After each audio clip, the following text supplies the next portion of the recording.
Start യഷിന്റെ പൂന്ത് വിളയാട്ടമാണ് cinema. പക്ഷെ യഷിന്റെ പൂന്ത് വിളയാട്ടം കൊണ്ട് മാത്രം ഒരു സിനിമ വർക്കാവുമെന്ന് വെച്ച് കഴിഞ്ഞാൽ കഥയ്ക്ക് എന്തെങ്കിലും ഒരു ഇമോഷണൽ കണക്ട് വേണം. KGF ഒക്കെ ഓവർ ദ ടോപ്പ് മൂവിയാണ്, അതൊരു മാസ് അപ്പീലുള്ള സിനിമയാണ്, ഇല്ലാന്ന് പറയുന്നില്ല. പക്ഷെ അതിനകത്ത് ഓരോ ആൾക്കാർ മരിക്കുമ്പോഴും ഓരോ സംഭവം നടക്കുമ്പോഴും നമ്മുടെ ഉള്ളിൽ ഒരു ഇമോഷൻ ഉണ്ട്.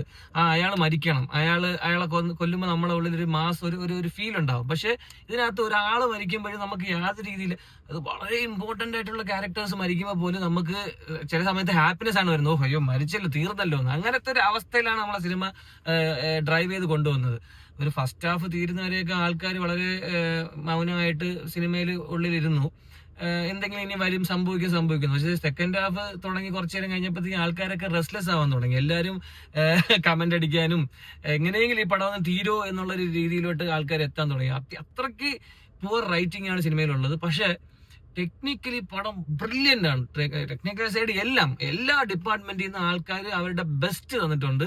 പക്ഷെ I feel sad for them because it was all done for nothing എന്ന് ആലോചിക്കുമ്പോഴത്തേക്ക് എനിക്ക് എന്തോ, ബിക്കോസ് ഓരോ ഫ്രെയിമിനും കോടികൾ മുടക്കിയിട്ടുണ്ട്, ഒരുപാട് എഫേർട്ട് ഇട്ടിട്ടുണ്ട്. ക്ലൈമാക്സിലൊക്കെ എനിക്ക് അറിയില്ല എത്ര കോടിയാണ് മുടക്കിയത്, അമ്മാരി എഫേർട്ട് ഇട്ടിട്ടുണ്ട് പടത്തിൽ.